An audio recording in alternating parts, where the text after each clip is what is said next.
ನನ್ನ ಹೆಸರು ಸ್ನೇಹ. ನಿನ್ನೆ ನನ್ನ ಮದುವೆಯಾಗಿದೆ. ಆದರೆ ನನಗೆ ಮದುವೆ ಇಷ್ಟ ಇರಲಿಲ್ಲ. ನನಗೆ ಮದುವೆ ಬೇಡ ಎಂದು ಹೇಳಿದ್ದೆ. ನನಗೆ ಮದುವೆ ಏಕೆ ಬೇಡ ಎನ್ನುವುದಕ್ಕೆ ಅದರ ಹಿಂದೆ ಒಂದು ದೊಡ್ಡ ಗುಟ್ಟು ಇತ್ತು. ಈ ಗುಟ್ಟು ಯಾರಿಗೂ ಗೊತ್ತಾಗೋದು ನನಗೆ ಇಷ್ಟ ಇರಲಿಲ್ಲ. ನಾನು ಅಮ್ಮನ ಬಳಿ ಎಷ್ಟೇ ಬೇಡಿಕೊಂಡರೂ ಕೈ ಮುಗಿದು ಕೇಳಿಕೊಂಡಿದ್ದೆ, ಅಮ್ಮ ದಯವಿಟ್ಟು ನನಗೆ ಈ ಮದುವೆ ಮಾಡಿಸಬೇಡ ಎಂದು. ಆದರೆ ಅಮ್ಮ ನನ್ನ ಮಾತಿಗೆ ಯಾವುದೇ ಕಿಮ್ಮತ್ತು ನೀಡಲಿಲ್ಲ. ನಂತರ ಅವಳು ಹೇಳಿದಳು, ನೀನಿರುವುದು ನನಗೆ ಒಬ್ಬಳೇ ಮಗಳು. ಹಾಗಿರುವಾಗ ನಿನ್ನ ಮದುವೆಯನ್ನು ಮಾಡಿ ನಾವು ನಮ್ಮ ಜವಾಬ್ದಾರಿಯನ್ನು ಕಳೆದುಕೊಳ್ಳಬೇಕಲ್ಲವೇ? ನಾವು ಒಂದು ವೇಳೆ ಹೋದ ಮೇಲೆ ನಿನ್ನ ಗತಿಯೇನು?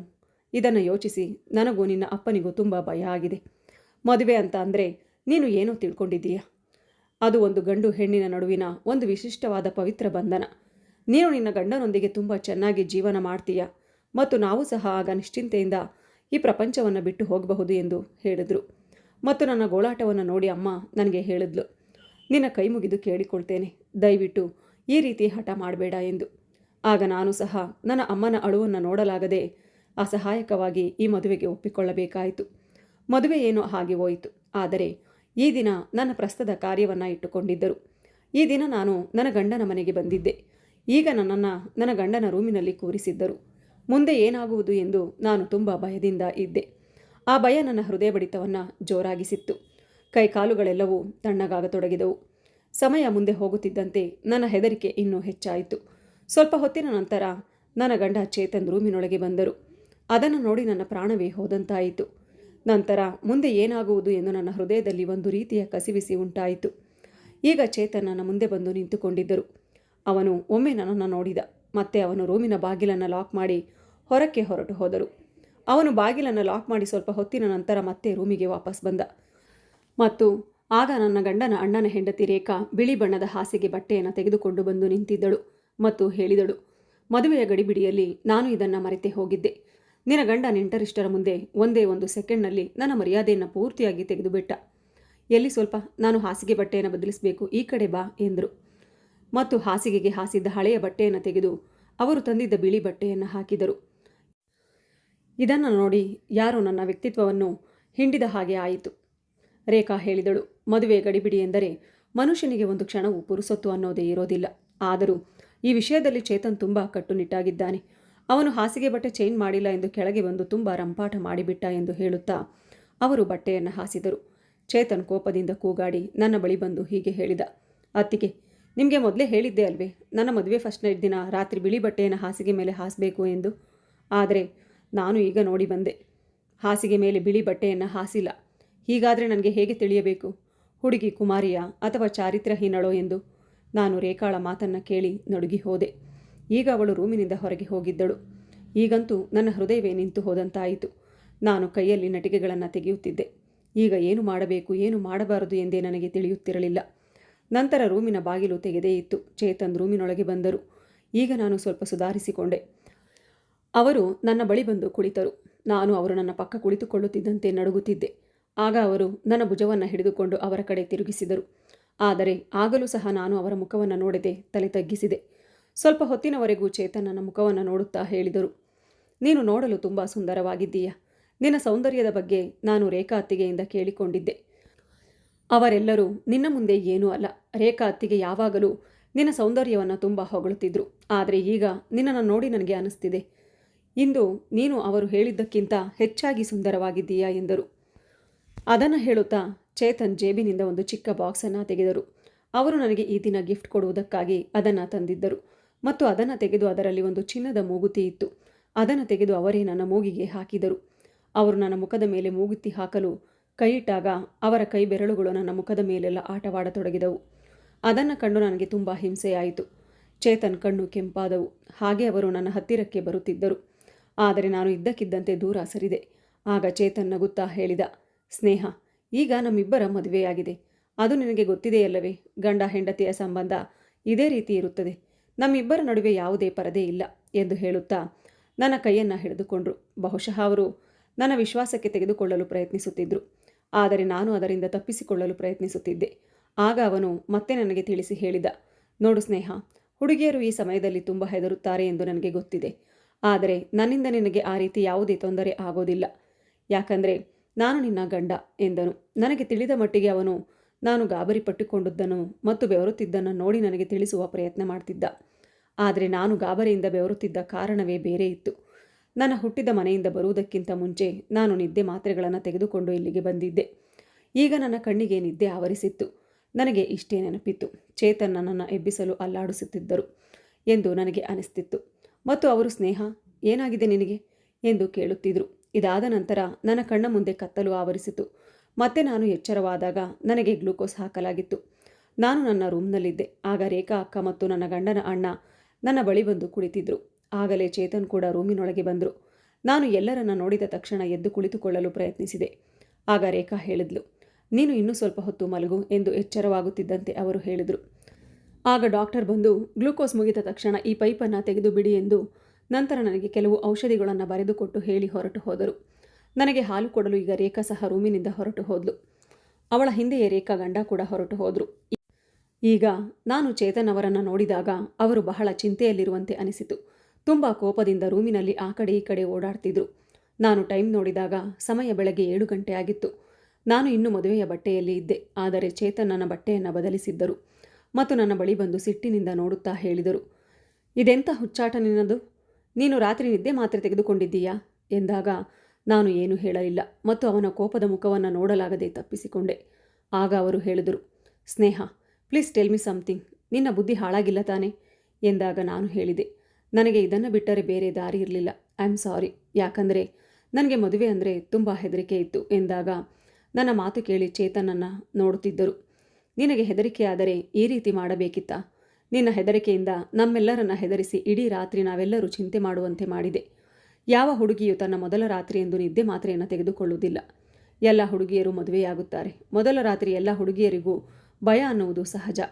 ಮದುವೆಯಾದ ಮೇಲೆ ಗಂಡನೊಂದಿಗೆ ಅವಳ ಸಂಬಂಧ ಇನ್ನೂ ಗಟ್ಟಿಯಾಗುತ್ತದೆ ಎಂದರು. ಈಗ ನಿಧಾನವಾಗಿ ಗ್ಲೂಕೋಸ್ ಖಾಲಿಯಾಗುತ್ತಿತ್ತು.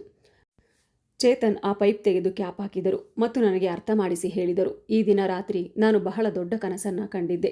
ಆದರೆ ಈಗ ನನಗೆ ಅನಿಸುತ್ತಿದೆ ನಿನಗೆ ಇನ್ನೂ ಸ್ವಲ್ಪ ಸಮಯ ಕೊಡಬೇಕು ಎಂದು. ಮೊದಲು ನೀನು ನಮ್ಮಿಬ್ಬರ ಸಂಬಂಧಕ್ಕಾಗಿ ತಯಾರಾಗು, ಏಕೆಂದರೆ ನಿನ್ನೆ ರಾತ್ರಿ ನಡೆದ ಅವಾಂತರ ಮತ್ತೊಮ್ಮೆ ಆಗಬಾರ್ದು. ಇದನ್ನು ಕೇಳಿ ನನಗೆ ಸ್ವಲ್ಪ ದಿನಗಳವರೆಗೆ ನೆಮ್ಮದಿ ಸಿಕ್ತಂತಾಯಿತು. ನಾನು ಕೂಡ ಇದನ್ನೇ ಬಯಸಿದ್ದೆ. ಅವರು ನನ್ನ ಹತ್ತಿರ ಬರಬಾರ್ದು, ನನ್ನೊಂದಿಗೆ ಯಾವುದೇ ಸಂಬಂಧವನ್ನು ಬೆಳೆಸಬಾರದು ಎಂದು. ಏಕೆಂದರೆ ಇದರ ಹಿಂದೆ ಒಂದು ದೊಡ್ಡ ರಹಸ್ಯ ಇತ್ತು. ಆದರೆ ಅದನ್ನು ಯಾರ ಬಳಿಯೂ ಹೇಳಿಕೊಳ್ಳಲಾಗುತ್ತಿರಲಿಲ್ಲ. ಆದರೆ ಇದು ಎಲ್ಲಿಯವರೆಗೆ ಸಾಧ್ಯ? ಚೇತನ್ ನನಗೆ ಎಷ್ಟು ದಿನಗಳವರೆಗೆ ಕಾಲಾವಕಾಶವನ್ನು ನೀಡಬಹುದು? ಹೆಚ್ಚೆಂದರೆ 1 ತಿಂಗಳು ಕಾಲಾವಕಾಶವನ್ನು ನೀಡಬಹುದೇನೋ. ನಂತರ ಇದನ್ನೆಲ್ಲ ನಾನು ಹೇಗೆ ತಡೆಯಲಿ ಎಂದು ನನಗೆ ಚಿಂತೆ ಕಾಡುತ್ತಿತ್ತು. ಅವನು ನನ್ನ ಮುಖವನ್ನು ಬಿಟ್ಟ ಕಣ್ಣು ಬಿಟ್ಟ ಹಾಗೆ ನೋಡುತ್ತಿದ್ದ. ಈ ಮದುವೆ ನನ್ನ ಇಷ್ಟದಂತೆ ಆಗಿರಲಿಲ್ಲ. ಇದೊಂದು ಬಲವಂತವಾಗಿ ಮಾಡಿದ ಮದುವೆಯಾಗಿತ್ತು. ನನ್ನ ಭಯಕ್ಕೆ ಮುಖ್ಯ ಕಾರಣವೆಂದರೆ ರಾತ್ರಿ ಹಾಸಿಗೆ ಮೇಲೆ ಹಾಸಿದ್ದ ಬಿಳಿ ಬಣ್ಣದ ಬೆಡ್ಶೀಟ್. ಒಂದು ವೇಳೆ ನಾನು ರಾತ್ರಿ ನಿದ್ದೆ ಮಾತ್ರೆಗಳನ್ನು ತೆಗೆದುಕೊಳ್ಳದೆ ಹೋಗಿದ್ರೆ? ದೇವ್ರೆ, ನೆನೆಸಿಕೊಂಡ್ರೆ ಭಯವಾಗುತ್ತದೆ. ಹೀಗೆ ನಾನು ಯೋಚಿಸುತ್ತಾ ಇದ್ದಾಗ ಚೇತನ್ ಹೇಳಿದ್ರು, ನೀನು ಎಷ್ಟು ಅಂದವಾಗಿದ್ದೀಯಾ ಎಂದರೆ ನಿನ್ನನ್ನು ಅಪ್ಪಿಕೊಳ್ಳಬೇಕೆಂದು ಆಸೆಯಾಗುತ್ತಿದೆ. ಆದರೆ ನಾನು ನಿನ್ನನ್ನು ಈಗ ಚೆನ್ನಾಗಿ ನೋಡಿಕೊಳ್ಳಬೇಕು, ಏಕೆಂದರೆ ಇದು ನನ್ನ ಜವಾಬ್ದಾರಿಯೂ ಕೂಡ. ಇಷ್ಟು ಹೇಳಿ ಅವರು ರೂಮಿನಿಂದ ಹೊರಗೆ ಹೋದರು. ಸ್ವಲ್ಪ ಹೊತ್ತಿನ ನಂತರ ರೇಖಾ ಹಾಲಿನ ಗ್ಲಾಸನ್ನು ತೆಗೆದುಕೊಂಡು ಬಂದಳು. ನನಗೆ ಹಾಲು ಕೊಟ್ಟು ಅವಳು ಮಲಗಲು ಹೇಳಿ ಹೋದಳು. ನಾನು ನಂತರ ಸ್ವಲ್ಪ ಹೊತ್ತು ಮಲಗಿದೆ. ನನ್ನ ಗಂಡನ ಮನೆಯಲ್ಲಿ ತುಂಬ ಜನರು ಇರಲಿಲ್ಲ. ಅವರ ಅಣ್ಣನ ಹೆಂಡತಿ ರೇಖಾ ಮತ್ತು ಭಾವ ಇಬ್ಬರೇ ಇದ್ದರು. ಅವರು ಕೂಡ ಬೇರೆ ಮನೆಯಲ್ಲಿ ಇದ್ದರು. ನಮ್ಮ ಮದುವೆಯ ಕಾರಣದಿಂದ ಈ ಮನೆಗೆ ಬಂದಿದ್ದರು. ರೇಖಾ ಅಕ್ಕ ಮತ್ತು ಭಾವ ನನ್ನ ಜೊತೆ ಚೆನ್ನಾಗಿದ್ದರು. 2-3 ದಿನ ಚೇತನ್ ಕೂಡ ಏನನ್ನೂ ಹೇಳಿರಲಿಲ್ಲ. ಕೇವಲ ನಮ್ಮಿಬ್ಬರ ಸಂಬಂಧದ ಬಗ್ಗೆ ಹೇಳುತ್ತಾ ಇದ್ದರು. ಗಂಡ ಹೆಂಡತಿಯರ ಸಂಬಂಧ ಹೀಗೆ ಇರುತ್ತದೆ ಎಂದು. ಈ 3 ದಿನಗಳಲ್ಲಿ ಅವರ ಸ್ವಭಾವ ಏನೆಂದು ನಾನು ತಿಳಿದುಕೊಂಡಿದ್ದೆ. ಅವರು ಬೇರೆಯವರು ಬಳಸಿದ ವಸ್ತುವನ್ನು ಮತ್ತೆ ಬಳಸುತ್ತಿರಲಿಲ್ಲ. ಅದನ್ನು ಬಳಸುವುದರಿಂದ ಅವರಿಗೆ ತುಂಬ ಕೋಪ ಬರುತ್ತದೆ. ಒಮ್ಮೆ ಅವರ ಟವಲನ್ನು ನಾನು ಬಳಸಿದಾಗ ನನ್ನ ಮೇಲೆ ತುಂಬ ಕೋಪ ಮಾಡಿಕೊಂಡರು ಮತ್ತು ನನಗೆ ಹೇಳಿದರು, ಯಾರಾದರೂ ನನ್ನ ವಸ್ತುವನ್ನು ಬಳಸಿದರೆ ನನಗೆ ತುಂಬ ಕೋಪ ಬರುತ್ತದೆ. ನಾನು ಬೇರೆಯವರು ಬಳಸಿದ ವಸ್ತುಗಳನ್ನು ಬಳಸುವುದಿಲ್ಲ. ನನಗೆ ಅದು ಇಷ್ಟವಾಗುವುದಿಲ್ಲ. ದಯವಿಟ್ಟು ನನ್ನ ಬಳಿ ಇರುವ ವಸ್ತುಗಳನ್ನು ನೀನು ಉಪಯೋಗಿಸಬೇಡ. ಇದರಿಂದ ನನಗೆ ತುಂಬ ಇರಿಟೇಟ್ ಆಗುತ್ತದೆ ಎಂದು ಹೇಳಿದ್ದರು. ಹೀಗೆ ಸಮಯ ಕಳೆಯುತ್ತಿದ್ದಂತೆ ನನ್ನ ಹೃದಯ ಬಡಿತ ಹೆಚ್ಚಾಗತೊಡಗಿತು. ಏಕೆಂದರೆ ನನ್ನಲ್ಲಿ ಎಂತಹ ಸತ್ಯ ಅಡಗಿತ್ತು ಎಂದರೆ ಅದನ್ನು ಕೇಳಿದರೆ ಯಾವ ಗಂಡಸು ಸಹ ಸುಮ್ಮನಿರಲು ಸಾಧ್ಯವಿರಲಿಲ್ಲ. ಅದರಲ್ಲೂ ಚೇತನ್ ಅವರ ಹವ್ಯಾಸ ಯಾವ ರೀತಿ ಇತ್ತು ಎಂದರೆ ಅದನ್ನು ಕೇಳಿ ನಾನು ಹೆದರಿ ಹೋದೆ. ಮತ್ತೊಮ್ಮೆ ಅವರು ತಮ್ಮ ಹಕ್ಕನ್ನು ಕೇಳಿ ಅದನ್ನು ವಸೂಲಿ ಮಾಡಿಕೊಂಡರೆ ಆನಂತರ ನಾನು ಹೇಗೆ ಪಾರಾಗುವುದು? ನನ್ನ ಮದುವೆಯಾಗಿ ಈಗ 1 ವಾರ ಕಳೆದಿತ್ತು. ಈಗ ನಾನು ಮನೆಯ ಎಲ್ಲ ಕೆಲಸವನ್ನು ಮಾಡುತ್ತಿದ್ದೆ. ರೇಖಾ ಮನೆಯಿಂದ ಹೊರಟು ಹೋಗಿದ್ದಳು. ಸಂಜೆ ಚೇತನ್ ಆಫೀಸಿನಿಂದ ಮನೆಗೆ ಬಂದರು ಮತ್ತು ಊಟ ಮಾಡ್ತಿದ್ದಾಗ ದಿಟ್ಟಿಸಿ ನೋಡ್ತಿದ್ರು. ಆಗ ನಾನು ಕಿಚನ್ ಕ್ಲೀನ್ ಮಾಡಲು ಹೋದೆ. ಅವರು ನನ್ನ ಹಿಂದೆ ಬಂದರು. ನೀನು ತುಂಬ ಹಠ ಸ್ವಭಾವದವಳು. ನಮ್ಮ ಮದುವೆಯಾಗಿ 1 ವಾರ ಕಳೆದಿದೆ. ನಿನಗೆ ನನ್ನ ಬಗ್ಗೆ ಸ್ವಲ್ಪವೂ ಕಾಳಜಿ ಇಲ್ಲ. ನಾನು ನಿನ್ನನ್ನು ಬಿಟ್ಟು ಹೇಗೆ ಇರಬೇಕು ಹೇಳು ಎಂದು ಹೇಳುತ್ತಾ ಅವರು ನನ್ನ ಬಳಿ ಬಂದರು. ನನ್ನ ಕೈಯಲ್ಲಿ ಕಿಚನ್ ಕ್ಲೀನ್ ಮಾಡಿಸುತ್ತಿದ್ದ ಬಟ್ಟೆಯನ್ನು ತೆಗೆದುಕೊಂಡು ಪಕ್ಕಕ್ಕಿಟ್ಟು, ನೀನು ಈ ಕೆಲಸವನ್ನೆಲ್ಲ ಬಿಡು, ನನ್ನ ಜೊತೆ ರೂಮಿಗೆ ಬಾ ಎಂದು ನನ್ನ ಕೈ ಹಿಡಿದುಕೊಂಡು ಕರೆದುಕೊಂಡು ಹೋದರು. ರೂಮಿನ ಬಾಗಿಲನ್ನು ಹಾಕಿದರು. ನಾನು ಭಯಪಡುತ್ತಿದ್ದೆ. ಆಗ ಅವರು ನನಗೆ ಹೇಳಿದರು, ಸ್ನೇಹ, ಅಷ್ಟಕ್ಕೂ ನಿನ್ನ ಸಮಸ್ಯೆ ಆದರೂ ಏನು? ಯಾವ ಹುಡುಗಿಯರು ನಿನ್ನ ಹಾಗೆ ಇರುವುದಿಲ್ಲ. ಮನೆಯಲ್ಲಿ ಎಲ್ಲರ ಜೊತೆ ಸರಿಯಾಗಿರ್ತೀಯ, ಅತ್ತಿಗೆ ಜೊತೆ ಚೆನ್ನಾಗಿ ಮಾತಾಡ್ತೀಯ, ಅಣ್ಣನ ಜೊತೆಯೂ ಚೆನ್ನಾಗಿದ್ದೀಯ, ಮನೆ ಕೆಲಸವೆಲ್ಲ ಮಾಡ್ತಿದ್ದೀಯ. ಎಲ್ಲವನ್ನ ಮಾಡಿದ್ರೂ ನಿನಗೆ ನನ್ನ ಬಗ್ಗೆ ಪ್ರೀತಿ ಕಾಳಜಿ ಇಲ್ಲ. ನಿನ್ನ ಹತ್ತಿರಕ್ಕೆ ಬರಲು ನಾನು ತುಂಬ ಪ್ರಯತ್ನಿಸಿದರೆ ನೀನು ಭಯದಿಂದ ಹೆದರಿಕೊಳ್ತೀಯ. ಹೀಗೆ ಎಲ್ಲಿಯವರೆಗೆ ಇರುತ್ತದೆ ಎಂದಾಗ ನಾನು ಹೇಳಿದೆ, ನಿಜವಾಗಿಯೂ ನನಗೆ ತುಂಬ ಹೆದರಿಕೆ ಆಗುತ್ತದೆ ಎಂದಾಗ ಅವರು ಹೇಳಿದರು, ನಾನು ನಿನ್ನ ಜೊತೆ ಇರುವುದು ಏಕೆ? ನಿನ್ನ ಎಲ್ಲ ಭಯವನ್ನು ಒಂದು ಕ್ಷಣದಲ್ಲಿ ನಾನು ದೂರ ಮಾಡುತ್ತೇನೆ. ನಿನಗೆ ಸ್ವಲ್ಪ ತೊಂದರೆ ಆಗದಂತೆ ನೋಡಿಕೊಳ್ಳುತ್ತೇನೆ. ಹೀಗೆ ಹೇಳುತ್ತಾ ಅವರು ನನ್ನ ಮುಖದ ಮೇಲೆ ಮೂಡಿದ ಬೆವರನ್ನು ಒರೆಸಿದರು. ನನ್ನ ಇಡೀ ಮುಖವನ್ನು ತಮ್ಮ ಕೈಯಿಂದ ಸ್ಪರ್ಶ ಮಾಡಿದರು. ಆಗ ನಾನು ನನ್ನ ಕೈಯಿಂದ ಅವರ ಕೈಯನ್ನು ದೂರ ತಳ್ಳಲು ಪ್ರಯತ್ನಪಟ್ಟೆ. ಆದರೆ ಅವರು ತಮ್ಮ ಇನ್ನೊಂದು ಕೈಯಿಂದ ನನ್ನನ್ನು ಗಟ್ಟಿಯಾಗಿ ಹಿಡಿದುಕೊಂಡರು. ಆಗ ನಾನು ಹೇಳಿದೆ, ಈ ದಿನ ಬೇಡ ಎಂದು. ಆದರೆ ಅವರು ಹೇಳಿದರು, ಇವತ್ತಂತೂ ನೀನು ನನ್ನ ತಡೆಯಲು ಸಾಧ್ಯವಿಲ್ಲ. ಇದಕ್ಕಾಗಿ ನಿನ್ನ ಜೊತೆ ಫೈಟ್ ಮಾಡಲು ನಾನು ಹಿಂಜರಿಯುವುದಿಲ್ಲ. ನೀನು ನನ್ನನ್ನು ತುಂಬ ಕಾಯಿಸುತ್ತೀಯ. ನಿನ್ನ ಭಯವನ್ನು ನಾನು ನನ್ನ ಪ್ರೀತಿಯಿಂದ ದೂರ ಮಾಡುತ್ತೇನೆ ಎಂದು ಹೇಳುತ್ತಾ ಅವರು ನನ್ನ ಕೂದಲನ್ನು ಸವರುತ್ತಿದ್ದರು. ಈಗ ನನ್ನ ಪರಿಸ್ಥಿತಿ ಏನಾಗಬಹುದು ಎಂದು ನಾನು ತುಂಬ ಕಷ್ಟಪಟ್ಟು ನನ್ನ ನೋವು ಕಣ್ಣೀರನ್ನೆಲ್ಲ ತಡೆದುಕೊಂಡೆ. ಆಗ ಅವರು ನನ್ನ ತಬ್ಬಿಕೊಳ್ಳುವ ಮೊದಲೇ ನಾನು ಅವರ ಎದೆಯ ಮೇಲೆ ಕೈಯಿಟ್ಟು ಅವನನ್ನು ದೂರ ತಳ್ಳಿದೆ. ಚೇತನ್, ದಯವಿಟ್ಟು ನನಗೆ ಇನ್ನೂ ಸ್ವಲ್ಪ ಸಮಯ ಕೊಡ್ತೀರಾ ಎಂದು ಕೇಳಿದಾಗ ಆಗ ಅವನು ಹೇಳಿದ, ಇಲ್ಲ, ಇಷ್ಟು ದಿನ ಕೊಟ್ಟಿರುವುದೇ ಸಾಕು, ಇನ್ನೂ ಸಾಧ್ಯ ಇಲ್ಲ ಎಂದು ಹೇಳುವಾಗ ಅವರ ತುಂಟಾಟ ಮಿತಿ ಮೀರಿತ್ತು. ಅವನ ಬಿಸಿ ಉಸಿರು ನನ್ನ ಕುತ್ತಿಗೆಯ ಮೇಲೆ ಬೀಳುತ್ತಿತ್ತು. ಆಗ ನಾನು ಅವನನ್ನು ದೂರ ತಳ್ಳಿ ಹೇಳಿದೆ, ಸ್ವಲ್ಪ ಹೊತ್ತಿನಲ್ಲಿ ನಾನು ಪ್ರಜ್ಞೆ ತಪ್ಪಬಹುದು ಎಂದಾಗ ಅವನು ಹೇಳಿದ, ನಿನಗೆ ಏನಾಗುತ್ತದೆ? ನೀನು ಪ್ರಜ್ಞೆ ತಪ್ಪುತ್ತೀಯಾ? ಸರಿ, ಹಾಗೇ ಆಗಲಿ. ಮತ್ತೆ ನಿನಗೆ ಪ್ರಜ್ಞೆ ಬಂದಾಗ ನಾನು ನನ್ನ ಹಕ್ಕನ್ನು ಖಂಡಿತ ಚಲಾಯಿಸುತ್ತೇನೆ ಎಂದರು. ನಾನು ಈಗ ನಿಜವಾಗಲೂ ಅಳುತ್ತಿದ್ದೆ ಮತ್ತು ಅವನನ್ನು ದೂರ ತಳ್ಳುತ್ತಿದ್ದೆ. ಆದರೆ ಅವನು ನನ್ನ ಬಿಡಲು ತಯಾರಿರಲಿಲ್ಲ. ನಾನು ದೂರ ತಳ್ಳಿದಷ್ಟು ಅವನು ಇನ್ನೂ ಹತ್ತಿರಕ್ಕೆ ಬರುತ್ತಿದ್ದ. ಗಟ್ಟಿಯಾಗಿ ನನ್ನನ್ನು ತನ್ನ ಬಾಹುಗಳಲ್ಲಿ ಬಂಧಿಸಿದ್ದ. ಈಗ ನಾನು ಏನು ಮಾಡುವ ಪರಿಸ್ಥಿತಿಯಲ್ಲಿ ಇರಲಿಲ್ಲ. ಆಗ ಏನೋ ನೆನಪಿಸಿಕೊಂಡಂತೆ ಇದ್ದಕ್ಕಿದ್ದಂತೆ ಎದ್ದು ನಿಂತರು ಮತ್ತು ಹೇಳಿದರು, ಹಾಸಿಗೆ ಮೇಲೆ ಬಿಳಿ ಬೆಡ್ಶೀಟನ್ನು ಆಸೆ ಇಲ್ಲ ಎಂದರು. ಆ ಬಿಳಿಯ ಬೆಡ್ಶೀಟ್ ಬಟ್ಟೆ ನನಗೆ ಸಾವಿನ ದಾರಿಗೆ ಸಂದೇಶವಾಗಿತ್ತು. ಅದನ್ನು ಅವನು ತರುವುದಕ್ಕೆ ಹೋಗುವ ಮೊದಲೇ ನಾನು ಅವನ ಕೈಯನ್ನು ಹಿಡಿದುಕೊಂಡೆ ಮತ್ತು ಹೇಳಿದೆ, ಪ್ಲೀಸ್, ಈಗ ನೀವು ನನ್ನನ್ನು ಬಿಟ್ಟು ಹೋಗಬೇಡಿ, ನನಗೆ ತುಂಬ ಭಯ ಆಗುತ್ತೆ ಎಂದು. ಆಗ ಅವನು ನನ್ನ ಮಾತು ಕೇಳಿ ತುಂಬ ಚಿಂತಿತನಾದ. ನನ್ನನ್ನು ನೋಡಿ ಹೇಳಿದ, ನಾನು ನಿನ್ನ ಹತ್ತಿರಕ್ಕೆ ಬಂದರೂ ಭಯಪಡ್ತೀಯಾ, ದೂರ ಹೋದರೂ ಭಯಪಡ್ತೀಯಾ? ಒಂದೇ ಒಂದು ನಿಮಿಷ ಇರು, ವಾಪಸ್ ಬಂದು ಬಿಡುತ್ತೇನೆ. ಇಷ್ಟು ಹೇಳಿ ಅವನು ಇಲ್ಲಿಂದ ಹೋಗಿ ಬೀರುವಿನಲ್ಲಿದ್ದ ಬಿಳಿಯ ಹಾಸಿಗೆ ಬಟ್ಟೆಯನ್ನು ಹುಡುಕುತ್ತಿದ್ದರು. ಆದರೆ ಅದನ್ನು ನಾನು ಮೊದಲೇ ಬಚ್ಚಿಟ್ಟಿದ್ದೆ. ತುಂಬ ಸಮಯದವರೆಗೆ ಅವರು ಅದನ್ನು ಹುಡುಕುತ್ತಿದ್ದರು. ಆದರೆ ಅದು ಸಿಗದಿದ್ದಾಗ ನಿರಾಸೆಗೊಂಡು ಹಾಸಿಗೆ ಮೇಲೆ ಬಂದು ಕುಳಿತುಕೊಂಡರು ಮತ್ತು ನನಗೆ ಹೇಳಿದರು, ಈ ದಿನ ನಿನ್ನನ್ನು ಆ ವೈಟ್ ಬೆಡ್ಶೀಟ್ ಕಾಪಾಡಿದೆ. ಅತ್ತಿಗೆ ಬೆಡ್ಶೀಟ್ನ ಎಲ್ಲಿಟ್ಟಿದ್ದಾರೋ ಗೊತ್ತಿಲ್ಲ ಎಂದರು. ಇದನ್ನು ಕೇಳಿ ನಾನು ಏನೂ ತಿಳಿಯದವಳಂತೆ ಸುಮ್ಮನಿದ್ದೆ. ಆಗ ಮತ್ತೆ ಅವರು ಹೇಳಿದರು, ಸ್ನೇಹ, ಇಲ್ಲಿಯವರೆಗೆ ನೀನು ನನ್ನ ಬಗ್ಗೆ ಎಲ್ಲವನ್ನೂ ತಿಳಿದುಕೊಂಡಿದ್ದೀಯಾ ಅಂದುಕೊಂಡಿದ್ದೆ. ನಾನು ಇದನ್ನು ಹೇಳಲು ಇಷ್ಟಪಡುವುದಿಲ್ಲ. ಆದರೂ ಇಂದಿನ ದಿನಗಳಲ್ಲಿ ಬೇರೆ ವಾತಾವರಣ ಇದೆ. ನಾವು ಸಮಾಧಾನದಿಂದ ಇರಬೇಕು ಎಂದು ಹೇಳಿ ಲೈಟ್ ಆಫ್ ಮಾಡಿದರು. ನಂತರ ಅವರು ನಿದ್ದೆಗೆ ಜಾರಿದರು. ಆದರೆ ನನ್ನ ನಿದ್ದೆ ನನ್ನಿಂದ ಮಾಯವಾಗಿತ್ತು. ನಾನು ನಿದ್ದೆ ಮಾಡಲು ಬಹಳ ಪ್ರಯತ್ನಪಟ್ಟೆ. ಆದರೆ ನನಗೆ ನಿದ್ದೆ ಬರಲೇ ಇಲ್ಲ. ಮಾರನೇ ದಿನ ಚೇತನ್ ನನಗೆ ಹೇಳಿದರು, ನನಗೆ ಒಬ್ಬ ಫ್ರೆಂಡ್ ಇದ್ದಾನೆ. ಅವನು ಹೊರದೇಶಕ್ಕೆ ಹೋಗಿದ್ದ. ಈಗ ಮತ್ತೆ ವಾಪಸ್ ಬಂದಿದ್ದಾನೆ. ನನಗೆ ಮದುವೆಯಾಗಿದೆ ಎಂದು ಅವನಿಗೆ ಗೊತ್ತಾಗಿದೆ. ಆದ್ದರಿಂದ ಅವನು ನಿನ್ನ ಮದುವೆಯ ಪಾರ್ಟಿ ಕೊಡು ಎಂದು ಕೇಳ್ತಿದ್ದಾನೆ. ಇಷ್ಟು ಹೇಳಿ ಚೇತನ್ ನಗುತ್ತಿದ್ದನು. ಮತ್ತೆ ಹೇಳಿದನು, ನಾನು ಅವನನ್ನು ಟೀ ಕುಡಿಯಲು ಮನೆಗೆ ಕರೆದಿದ್ದೇನೆ ಎಂದು. ನಾನು ಆಗ ಸರಿ ಎಂದು ಹೇಳಿ ಅಡಿಗೆ ಮನೆಗೆ ಹೋದೆ. ಚೇತನ್ ಅವನನ್ನು ಕರೆದುಕೊಂಡು ನಮ್ಮ ಮನೆಗೆ ಬಂದರು ಮತ್ತು ಅಡುಗೆ ಮನೆಗೆ ಬಂದು ಟೀಯನ್ನು ತೆಗೆದುಕೊಂಡು ಗೆಳೆಯನ ಮುಂದೆ ಹೋಗಿ ಇಟ್ಟರು. ಆದರೆ ಈಗ ಚೇತನ್, ಸ್ನೇಹ, ನನ್ನ ಗೆಳೆಯನನ್ನು ನಿನಗೆ ಭೇಟಿ ಮಾಡಿಸುತ್ತೇನೆ ಬಾ ಎಂದು ನನ್ನನ್ನು ಕೈ ಹಿಡಿದು ಕರೆದುಕೊಂಡು ಹೋಗ್ತಿದ್ರು. ಆಗ ನಾನು ಹೇಳಿದೆ, ಅವರು ಯಾರೆಂದು ನನಗೆ ಗೊತ್ತಿಲ್ಲ. ಅವರನ್ನು ನಾನೇಕೆ ಭೇಟಿಯಾಗಬೇಕು? ಅವರು ನಿಮ್ಮ ಸ್ನೇಹಿತ ಎಂದಾಗ ಚೇತನ್ ಹೇಳಿದ, ಇಲ್ಲ, ನೀನು ಈ ನನ್ನ ಫ್ರೆಂಡನ್ನು ಪರಿಚಯ ಮಾಡಿಕೊಳ್ಳಲೇಬೇಕು. ಅವನು ನನಗೆ ತುಂಬ ಒಳ್ಳೆಯ ಸ್ನೇಹಿತ. ಆದ್ದರಿಂದ ಅವನನ್ನು ಅಪರಿಚಿತ ಎಂದು ನೀನು ಕರೆಯಬೇಡ ಎಂದರು. ನಂತರ ಅವರು ತಮ್ಮ ರೂಮಿನಲ್ಲಿ ಕೂರಿಸಿದ್ದ ಗೆಳೆಯನ ಬಳಿಗೆ ಕರೆದುಕೊಂಡು ಹೋದರು. ನಾನು ರೂಮಿನ ಬಳಿಗೆ ಹೋಗುವುದಕ್ಕೂ ಮೊದಲೇ ಯಾವಾಗ ನನ್ನ ದೃಷ್ಟಿ ನನ್ನ ಗಂಡನ ಸ್ನೇಹಿತನ ಮೇಲೆ ಬಿತ್ತೋ ಆಗ ನಾನು ಬೆಚ್ಚಿ ಬಿದ್ದೆ ಮತ್ತು ನನಗೆ ತಲೆ ಚಕ್ಕರ್ ಹೊಡೆದಂತೆ ಆಯಿತು. ನಾನು ತಕ್ಷಣ ಅಲ್ಲೇ ಕುಳಿತುಕೊಂಡೆ. ಆಗ ಚೇತನ್ ಹೇಳಿದ್ರು, ಸ್ನೇಹ ಏನಾಯಿತು, ಬಾ, ನನ್ನ ಗೆಳೆಯನನ್ನು ಒಮ್ಮೆ ಭೇಟಿ ಮಾಡಿಸ್ತೇನೆ, ಅವನು ನಿನ್ನನ್ನು ನೋಡಬೇಕು ಅಂತ ಹೇಳ್ತಿದ್ದಾನೆ ಅಂದರು. ಆಗ ನಾನು, ಇಲ್ಲ, ನನಗೆ ತಲೆ ಸುತ್ತಿದಂತಾಗ್ತಿದೆ, ಯಾಕೆ ಅಂತ ಗೊತ್ತಾಗ್ತಿಲ್ಲ ಎಂದು ಹೇಳಿದಾಗ ನನ್ನ ಪರಿಸ್ಥಿತಿಯನ್ನು ಅರ್ಥ ಮಾಡಿಕೊಂಡು ಚೇತನ್ ನನಗೆ ಏನೂ ಹೇಳಲಿಲ್ಲ. ಅವರೊಬ್ಬರೇ ಅವರ ಸ್ನೇಹಿತನ ಬಳಿ ಹೋದರು. ನಾನು ತಕ್ಷಣ ಎದ್ದು ನನ್ನ ರೂಮಿಗೆ ಬಂದೆ. ಅಷ್ಟಕ್ಕೂ ನನ್ನ ಹೆದರಿಕೆಗೆ ಮುಖ್ಯ ಕಾರಣವೇ ಆ ವ್ಯಕ್ತಿಯಾಗಿದ್ದ. ಚೇತನ್ ಸ್ನೇಹಿತ ಎಂದು ಹೇಳಿದ ವ್ಯಕ್ತಿ. ಆ ವ್ಯಕ್ತಿಯಿಂದಲೇ ನಾನು ಇಂದು ದುಃಖಪಡುತ್ತಿರುವುದು. ಅವನೇ ಇವನು ಎಂದು ನಾನು ಜೋರಾಗಿ ಅತ್ತುಬಿಟ್ಟೆ. ಈ ದಿನದ ಈ ಘಟನೆಯನ್ನು ನಾನು ಮರೆಯಲು ಪ್ರಯತ್ನಿಸಿದೆ. ಆದರೆ ನನ್ನ ವಿಧಿಲಿಖಿತವೇ ಬೇರೆಯೇ ಬರೆದಿತ್ತು. ಅವರ ಸ್ನೇಹಿತ ಎಂದು ಕರೆದುಕೊಂಡು ಬಂದಿದ್ದ ವ್ಯಕ್ತಿಯ ಹೆಸರು ಕಿರಣ್. ಅವನ ಜೊತೆ ನನ್ನ ಮೊದಲ ಭೇಟಿ ಒಂದು ಲೈಬ್ರರಿಯಲ್ಲಿ ಆಗಿದ್ದು. ನಾವಿಬ್ಬರೂ ಲೈಬ್ರರಿಯಲ್ಲಿ ಒಂದೇ ಸಮಯಕ್ಕೆ ಒಂದೇ ಪುಸ್ತಕದ ಮೇಲೆ ತೆಗೆದುಕೊಳ್ಳಲು ಕೈ ಹಾಕಿದೆವು. ಆದರೆ ಅಲ್ಲಿ ಇದ್ದದ್ದು ಒಂದೇ ಪುಸ್ತಕ. ಆಶ್ಚರ್ಯವೇನೆಂದರೆ ಆ ಒಂದು ಪುಸ್ತಕಕ್ಕಾಗಿ ನಮ್ಮಿಬ್ಬರ ನಡುವೆ ಸಣ್ಣ ಜಗಳ ನಡೆಯಿತು. ನಮ್ಮಿಬ್ಬರಿಗೂ ಅದೇ ಪುಸ್ತಕ ಇಷ್ಟವಾಗಿದ್ದು ಅಲ್ಲಿ ಅದೇ ರೀತಿ ಇನ್ನೊಂದು ಪುಸ್ತಕ ಇರಲಿಲ್ಲ. ಹೀಗೆ ಇಬ್ಬರು ಜಗಳ ಮಾಡುತ್ತಿದ್ದಾಗ ಸ್ವಲ್ಪ ಹೊತ್ತಿನಲ್ಲಿ ಕಿರಣ್ ಆ ಪುಸ್ತಕವನ್ನು ನನಗೆ ಕೊಟ್ಟರು. ಆದರೆ ಅವನು ಆ ಪುಸ್ತಕದಲ್ಲಿ ತನ್ನ ನಂಬರ್ ಮತ್ತು ಹೆಸರನ್ನು ಬರೆದಿದ್ದನು.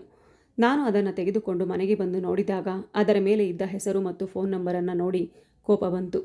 ಯಾಕಂದರೆ ಈಗ ಆ ಪುಸ್ತಕವನ್ನು ಓದುವ ಆಸೆಯೇ ಹೊರಟು ಹೋಯಿತು. ಆ ಪುಸ್ತಕದ ಮೇಲೆ ಆ ಹೆಸರು ಮತ್ತು ನಂಬರನ್ನು ನೋಡುವಾಗ ನನಗೆ ಅದನ್ನು ಓದುವ ಮನಸ್ಸಾಗುತ್ತಿರಲಿಲ್ಲ. ಆದ್ದರಿಂದ ನಾನು ಆ ಪುಸ್ತಕವನ್ನು ಓದಲಿಲ್ಲ. ಅದೇ ಕೋಪದಿಂದ ನಾನು ಅವನ ನಂಬರ್ಗೆ ಫೋನ್ ಮಾಡಿ ಸರಿಯಾಗಿ ಬೈದೆ. ಈ ಪುಸ್ತಕದ ಮೇಲೆ ಹೆಸರು ಮತ್ತು ನಂಬರನ್ನು ಏಕೆ ಬರೆದಿದ್ದೀಯಾ? ಅದನ್ನು ತೆಗೆದುಕೊಂಡು ನಾನೇನು ಮಾಡಲಿ? ಇದರಿಂದ ಏನು ಪ್ರಯೋಜನ ಎಂದು ಬೈಯುವ ಸಮಯದಿಂದಲೇ ನಮ್ಮಿಬ್ಬರ ಮಾತುಕತೆ ಶುರುವಾಯಿತು. ಅದು ಹೀಗೆ ಮುಂದುವರಿಯುತ್ತಾ ತುಂಬ ಮುಂದೆ ಸಾಗಿತ್ತು. ನನಗೆ ಕಿರಣ್ ಮೇಲೆ ನಿಧಾನವಾಗಿ ಪ್ರೀತಿ ಕೂಡ ಹುಟ್ಟಿಕೊಂಡಿತ್ತು. ಅವನು ಸಹ ನನ್ನನ್ನು ಇಷ್ಟಪಡ್ತಿದ್ದ. ಮೊದಲಂತೂ ನಮ್ಮಿಬ್ಬರ ನಡುವೆ ಕೇವಲ ಮಾತುಕತೆ ನಡೆಯುತ್ತಿತ್ತು.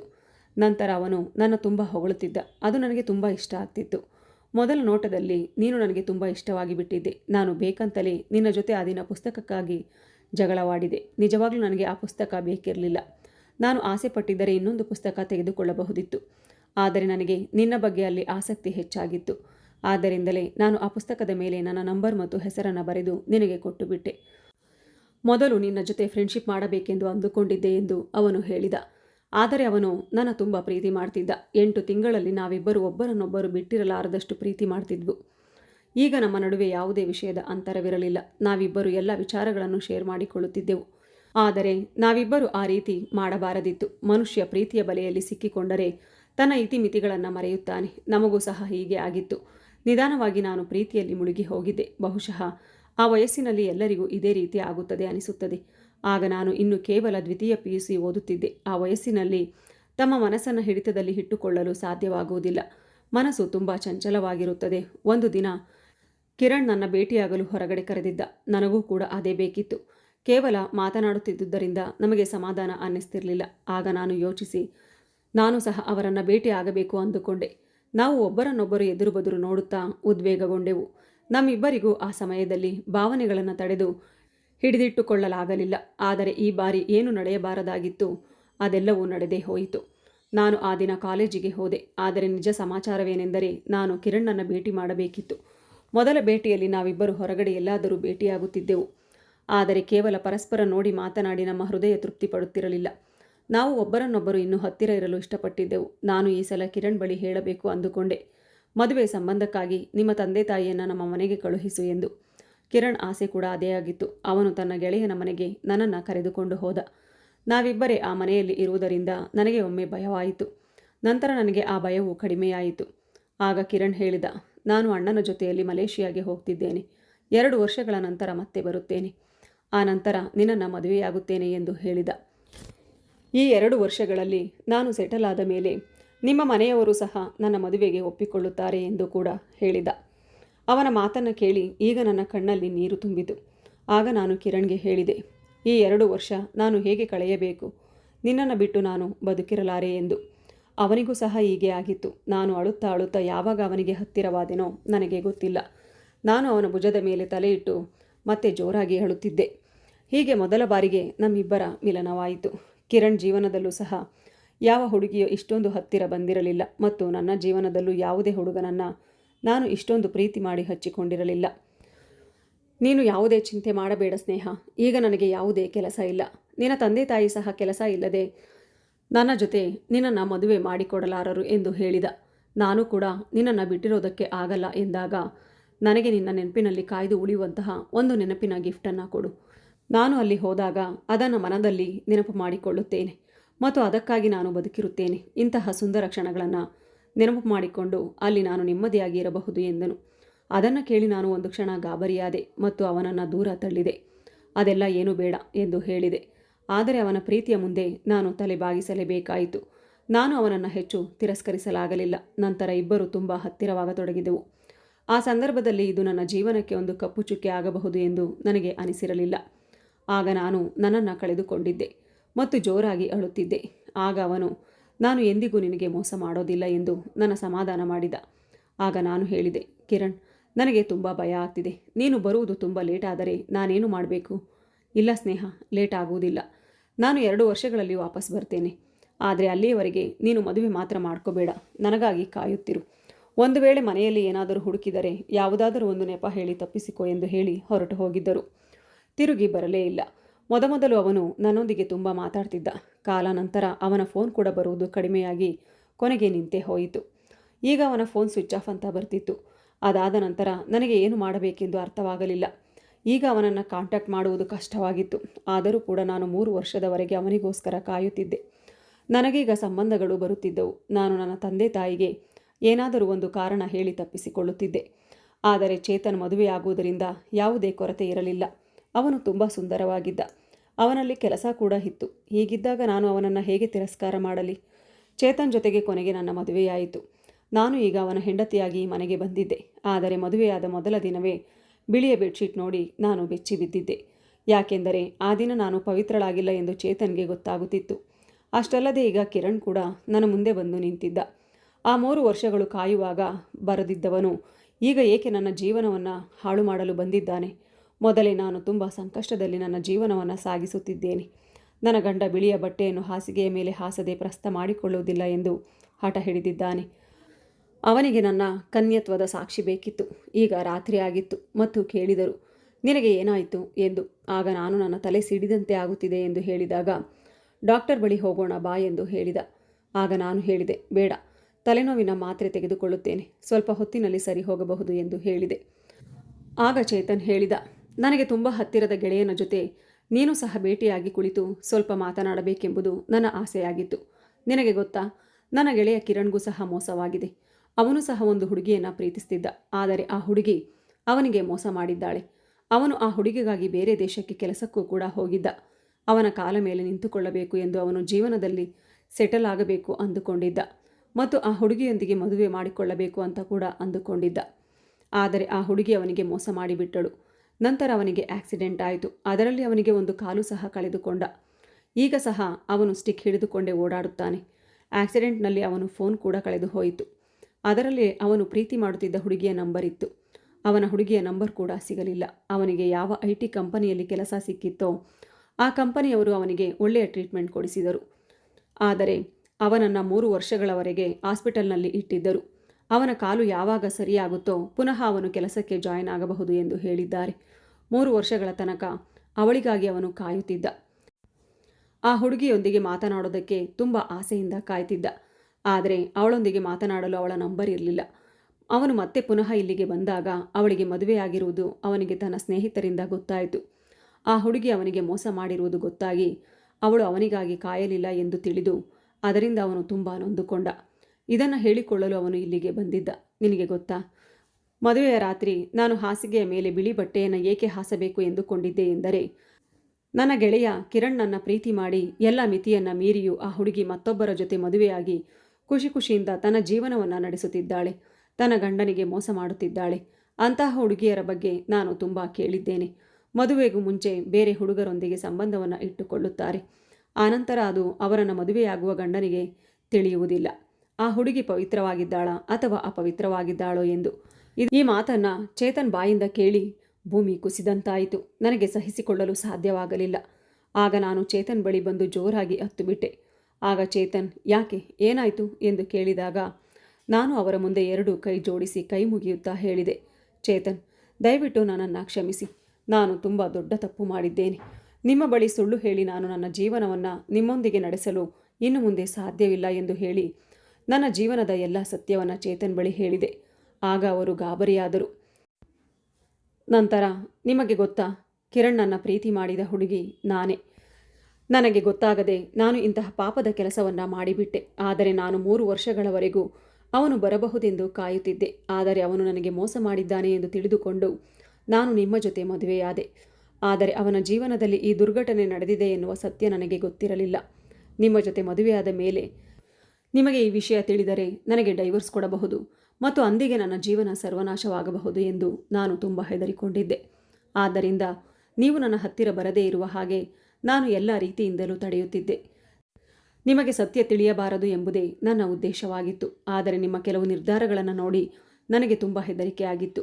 ನೀವು ಒಬ್ಬರು ಬಳಸಿದ ವಸ್ತುವನ್ನು ಮತ್ತೊಮ್ಮೆ ಬಳಸುವುದಿಲ್ಲ ಎಂದು ತಿಳಿದು ಇನ್ನು ನನಗೆ ಜಾಸ್ತಿ ಹೆದರಿಕೆಯಾಗಿತ್ತು. ಹಾಗಿದ್ದಾಗ ನೀವು ನನ್ನನ್ನು ಹೇಗೆ ಒಪ್ಪಿಕೊಳ್ಳುತ್ತೀರಿ? ಸಾಧ್ಯವಾದರೆ ದಯವಿಟ್ಟು ನಿಮ್ಮ ಕಾಲು ಹಿಡಿದು ಕೇಳಿಕೊಳ್ಳುತ್ತೇನೆ, ನನ್ನನ್ನು ಕ್ಷಮಿಸಿಬಿಡಿ. ಇಲ್ಲ ಅಂದರೆ ನಿಮಗೆ ತೋಚಿದ ಹಾಗೆ ನನಗೆ ಶಿಕ್ಷೆ ಕೊಡಿ ಎಂದು ಕೇಳಿದೆ. ಅದನ್ನು ಕೇಳಿ ಚೇತನ್ ಕಣ್ಣುಗಳು ಸಿಟ್ಟಿನಿಂದ ದೊಡ್ಡದಾದವು. ಆಗ ಅವರು, ನಿನ್ನದು ಇದು ಯಾವ ರೀತಿಯ ಪ್ರೀತಿಯಾಗಿತ್ತು? ನೀನು ನಿನ್ನ ಮಾನವನ್ನು ಕಳೆದುಕೊಂಡೆ. ಮಾನ ಮತ್ತು ಪ್ರೀತಿ ಇವೆರಡನ್ನೂ ಒಂದು ಹೆಣ್ಣಿಗೆ ತನ್ನ ಗಂಡ ಮಾತ್ರ ನೀಡಲು ಸಾಧ್ಯ. ಬೇರೆ ಯಾರೂ ಅವಳಿಗೆ ಇದನ್ನು ನೀಡಲು ಸಾಧ್ಯವಿಲ್ಲ. ಈಗ ನನಗೆ ನನ್ನ ಗೆಳೆಯ ಕಿರಣ್ ಮಾತುಗಳು ಕೆಟ್ಟದಾಗಿದ್ದವು ಅಂತ ತಿಳಿಯಿತು. ಕಿರಣ್ ತನ್ನ ಪ್ರೀತಿಗಾಗಿ ಒಂದು ಹುಡುಗಿಯ ಮಾನವನ್ನು ಹರಾಜಿಗೆ ಹಾಕಿದ್ದ ಮತ್ತು ಯಾವಾಗಲೂ ಇದಕ್ಕಾಗಿ ಆ ಹುಡುಗಿಯನ್ನೇ ಜವಾಬ್ದಾರಿಯನ್ನಾಗಿ ಮಾಡಿ ಅವಳ ಬಗ್ಗೆ ಕೆಟ್ಟದಾಗಿ ಮಾತನಾಡುತ್ತಿದ್ದ. ನಾನು ಅವನ ಮಾತುಗಳನ್ನು ನಿಜ ಎಂದು ನಂಬಿದ್ದೆ. ಈಗ ನೀನು ನನ್ನ ಹೆಂಡತಿ. ಈಗ ನಾನು ನಿನ್ನನ್ನು ತುಂಬ ಇಷ್ಟಪಡುತ್ತಿದ್ದೇನೆ. ನಿನ್ನ ಜೊತೆ ನಾನು ಸಪ್ತಪದಿ ತುಳಿಯುತ್ತಿದ್ದಾಗಲೇ ನನ್ನಲ್ಲಿ ನಿನ್ನ ಬಗ್ಗೆ ಪ್ರೀತಿ ಬೆಳೆದಿತ್ತು. ನನಗೆ ಗೊತ್ತು, ನಾನು ಒಪ್ಪಿಕೊಳ್ಳುತ್ತೇನೆ. ನನಗೆ ಒಬ್ಬರು ಬಳಸಿದ ವಸ್ತು ಇಷ್ಟವಾಗುವುದಿಲ್ಲ ಎನ್ನುವುದು ನಿಜ. ಆದರೆ ನೀವು ಯಾವುದೇ ವಸ್ತು ಅಲ್ಲ. ನೀನು ನನ್ನ ಹೆಂಡತಿ. ಗಂಡ ಹೆಂಡತಿಯು ಒಬ್ಬರಿಗೊಬ್ಬರ ಬಟ್ಟೆ ಆಗಿರುತ್ತಾರೆ. ಬಟ್ಟೆಯು ಮನುಷ್ಯನ ಶರೀರವನ್ನು ಮುಚ್ಚುತ್ತದೆ, ಜೊತೆಗೆ ಅವನ ಕೊರತೆಯನ್ನು ಸಹ ಮುಚ್ಚುತ್ತದೆ. ಆದ್ದರಿಂದ ನಾನು ನಿನ್ನ ಈ ಕೊರತೆಯನ್ನು ಸಹ ಮುಚ್ಚಿ ಹಾಕುತ್ತೇನೆ ಎಂದು ಹೇಳಿ ಅವನು ನನ್ನ ಕೈಯನ್ನು ಹಿಡಿದುಕೊಂಡನು. ನಾನು ಕಲ್ಲಿನಂತೆ ನಿಂತಿದ್ದೆ. ಚೇತನ್ ಹೃದಯ ಇಷ್ಟೊಂದು ವಿಶಾಲವಾದದ್ದು ಎಂದು ನಾನು ಕನಸು ಮನಸ್ಸಿನಲ್ಲಿ ಯೋಚಿಸಿರಲಿಲ್ಲ. ಕೇವಲ ಒಂದೇ ನಿಮಿಷದಲ್ಲಿ ಕಿರಣ್ಗಿಂತ 100 ಪಟ್ಟು ಹೆಚ್ಚು ಪ್ರೀತಿ ನನಗೆ ಚೇತನ್ ಮೇಲೆ ಉಕ್ಕಿ ಹರಿಯಿತು. ಅವನು ನನ್ನನ್ನು ಕ್ಷಮಿಸಿದ್ದ. ಇದಾದ ಮೇಲೆ ಕಿರಣ್ ಎಂದೂ ನಮ್ಮ ಮನೆಗೆ ಬರಲಿಲ್ಲ. ಚೇತನ್ ಎಂದೂ ಅವನ ಬಗ್ಗೆ ವಿಷಯ ಎತ್ತಲಿಲ್ಲ. ನನ್ನ ಮದುವೆಯಾಗಿ ಈಗ 4 ವರ್ಷವಾಯಿತು. ನಮಗೆ ಒಬ್ಬ ಮಗಳಿದ್ದಾಳೆ. ಅಂದಿನಿಂದ ಚೇತನ್ ಇಂದಿನವರೆಗೂ ಯಾವತ್ತೂ ನನ್ನ ಹಿಂದಿನ ಘಟನೆಯನ್ನು ನೆನೆಸಿ ನನಗೆ ಮಾತನಾಡಿಲ್ಲ ಮತ್ತು ಅದನ್ನು ನೆನಪಿಸಿಕೊಳ್ಳುವುದೂ ಇಲ್ಲ. ಈಗ ನಾನು ಚೇತನ್ನ ಪ್ರೀತಿಯಲ್ಲಿ ಹುಚ್ಚಿಯಾಗಿದ್ದೇನೆ. ಅವನ ಒಂದೊಂದು ಮಾತನ್ನು ಶಿರಸಾವಹಿಸಿ ಪಾಲಿಸುತ್ತೇನೆ. ನಿಜವಾದ ಪ್ರೀತಿ ಎಂದರೆ ತನ್ನ ಗಂಡನನ್ನು ಪ್ರೀತಿಸುವುದು. ಅದೇ ನಿಜವಾದ ಪ್ರೀತಿ. ಏಕೆಂದರೆ ಅವನು ಪ್ರೀತಿಯ ಜೊತೆ ಮರ್ಯಾದೆಯ ಜೀವನವನ್ನು ಸಹ ನೀಡುತ್ತಾನೆ. ಪ್ರೀತಿಯ ಪರೀಕ್ಷೆಗಾಗಿ ಮಾನವನ್ನು ಹರಾಜಿಗೆ ಇಡುವುದಿಲ್ಲ. ಸ್ನೇಹಿತರೆ, ಈ ಕಥೆಯಲ್ಲಿ ಚೇತನ್ ತೆಗೆದುಕೊಂಡ ನಿರ್ಧಾರ ಸರಿಯಾಗಿ ಇತ್ತಾ ಎನ್ನುವುದನ್ನು ಕಮೆಂಟ್ ಮೂಲಕ ತಿಳಿಸಿ. ಧನ್ಯವಾದಗಳು.